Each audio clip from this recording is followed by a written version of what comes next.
to the south, a legally prescribed action forbidden to any army leading general.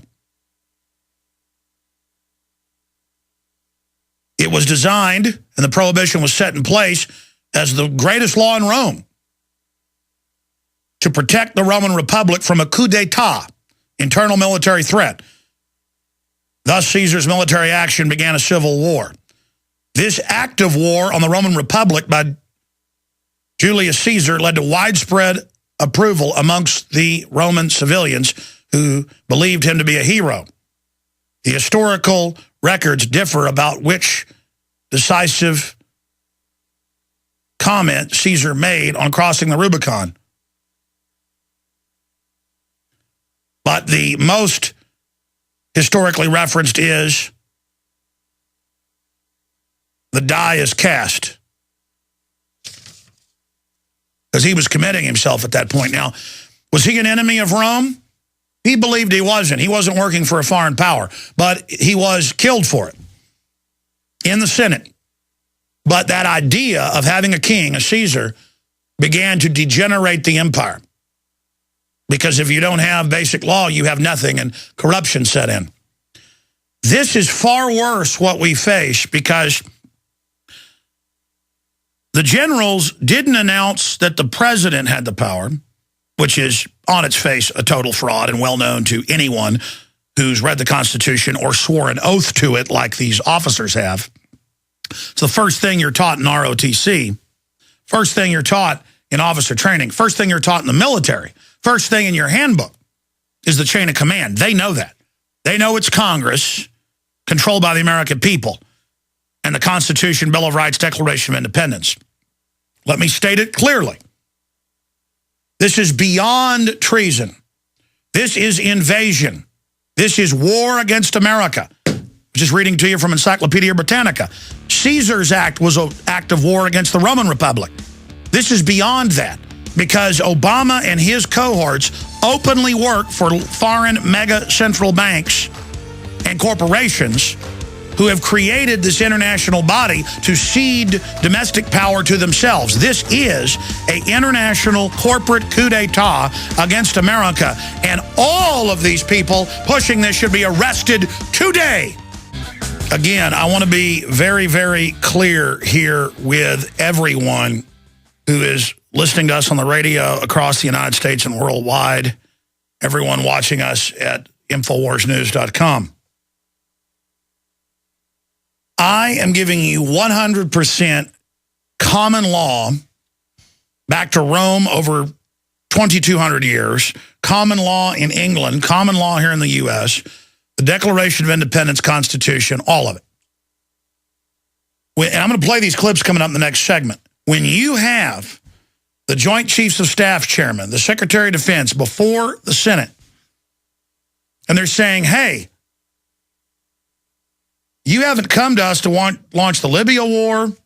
You haven't come to us to launch these new operations in Syria. If you want to launch these wars, you've got to come to us. And by the way, the Congress wants these wars, these proxy wars. But they're like, but you've got to get authority from us. And the Secretary of Defense, the Chairman of the Joint Chiefs of Staff, talking to their bosses, the Congress, that control the purse and the war powers, tell them, no, we get it from the president who gets it from international bodies. And they say the UN, NATO. Now, see, the same thing's happened in Europe. If you look at Europe, they're telling them the 25 member states of the EU can't get out of the euro, and that private mega banks are now appointing the prime ministers and presidents and raising taxes and cutting benefits to pay off debts created by the bankers. And so it's in Forbes, it's in The Economist, it's in the Financial Times. Oh, the technocrats aren't elected, and they're setting up a global private corporate government. They know best. Open world government out in the open. And it's the same private groups. Those countries over time have had globalist agents put in who've signed more and more authority over to these NATO bodies, IMF, World Bank, OECD, all these groups, and now those groups are saying, okay, you no longer as a country have any authority. Europe's being told this, and you can't get out. That's all a fraud. It's all been done by fraud. So they're dissolving the nation states and transferring it to these corporate bodies. I mean, imagine these senators who are haughty and full of themselves on so many fronts, but it's the separation of powers, as the founders did. They separated the powers so you couldn't get a dictator. And so if somebody tried to become one, other powerful people aren't going to want to have their power taken, even if they're immoral. There's very few moral up there like Ron Paul. Kucinich had a warped value system, but was a moral guy who believed in what he was doing. He's been removed. He just lost. He, of course, was leading 10 Congress people suing Obama over the illegal Libya war. Congress sent him letters and said, you got to at least get authorization, forget a war declaration. They said, no, I got the UN giving me authority. So this isn't like Julius Caesar crossing the Rubicon and saying, I'll do whatever I want 2,000 plus years ago, 2,050-something years ago. This is worse. This is Obama financed by the big mega banks, by foreign interest. You see, it isn't really new to have foreign corporate interests take over your country. The British East India, the Dutch East India Company ran entire areas of the Pacific, entire areas of Asia, China, India. Corporations did, their own militaries. In fact, it is the model that came out of Italy from its nation states into England 500 years ago. It is the black nobility model. And British troops and others would be landed to serve these private corporations. And that's what the New World Order is. That's what Cecil Rhodes said it was, wrote books on it. That's what futurist, he wrote more nonfiction than he did fiction, H.G. Wells wrote about. This is a global corporate socialist combine run by the ultra-rich to shut down free market for everybody else but them. And laws and bureaucracy to shut everybody down but them, they're all exempt. And so we now have the spectacle of the Senate and the House, the Congress being told, you don't matter. And they're like, yeah, we do. The Constitution, you swear an oath to that. And it says the Congress is in charge. And they go, no, you're not. Panetta goes, no, you're not. And you watch the generals, they're getting off on it. Their body language is, you bet, we're in charge. Folks, this is exactly what happens in Guatemala or Nigeria. I mean, it's here. And it totally freaked the Senate out. There's multiple senators and House members. Breaking news, Representative Jones puts Obama on notice. Representative Walter Jones, Republican, North Carolina, introduced H Concurrent Resolution 107, which calls on the House and the Senate concurring to do the following: to put the president on notice of articles of impeachment for violation of the Constitution and treachery against the Republic. This is not rhetoric. This is an act of war against America. We're on the march. This is a extremely grave time that we're in right now. I am begging you to listen to me carefully, because I'm going to have Paul Watson put out another article in the next hour or two on this subject with congressional phone numbers. We have to have a plan of action. You know, when it comes to saying call Congress, tell them get rid of the TSA, when enough Congress people get harassed by TSA, they are having hearings and legislation to point out that they cannot engage in law enforcement activities. They're not bonded, sworn officers, that they've got to stay within the Constitution. It takes time, but you can force something on Congress when there's enough pressure and when it's morally indefensible. And I could use a lot of other examples, but on this subject, Congress gets it. Congress knows that they are the largest, most diverse body representing the states, the House and the Senate. A lot of them are corrupt, a lot of them are bad, but they understand that when the military comes before them, they've always been the bosses in the chain of command. The Joint Chiefs of Staff, the chairman, always say, yes, sir. They all, the Secretary of Defense would never.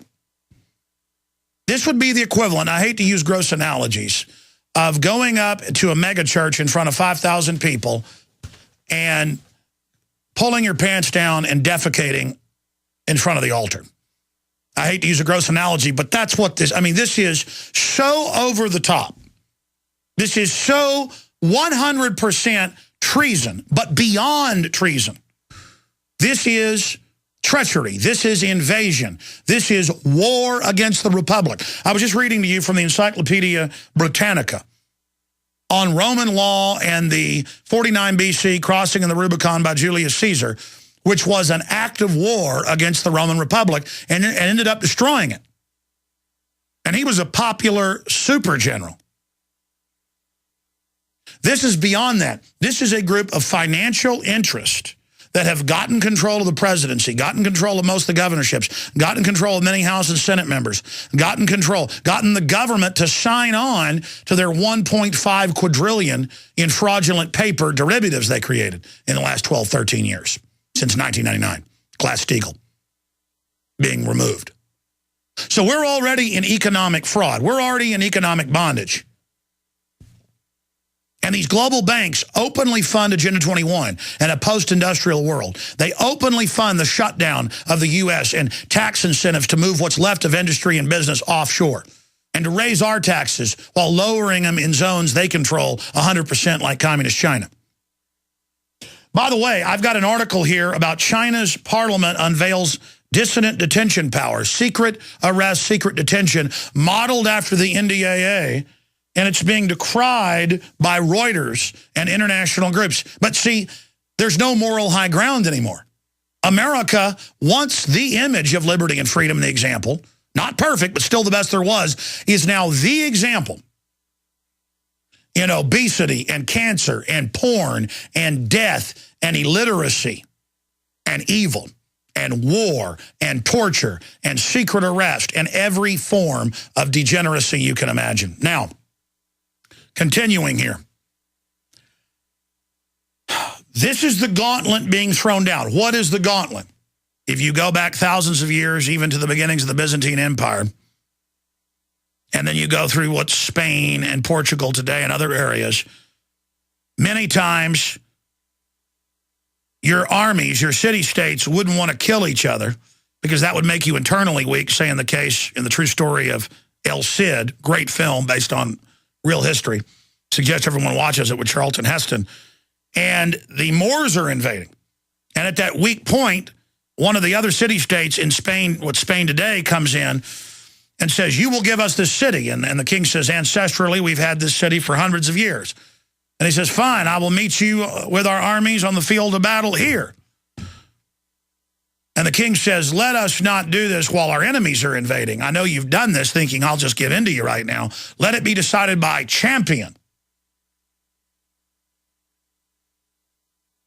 And very well, take your glove off, throw it down, boom, the challenge is on. And it cannot be refused. Now, let me tell you what the brass did lined up behind Panetta, watching this video. It's up at Infowars.com and in our articles on this subject. They took the gauntlet and they just threw it down in front of Congress. And I watched over and over again the body language of those generals. They had slit eyes like wolves, staring at those senators with total contempt.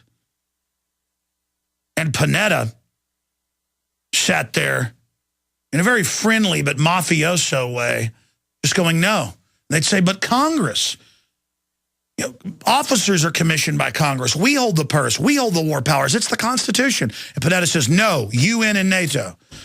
And the senators are like, what? But see, what happened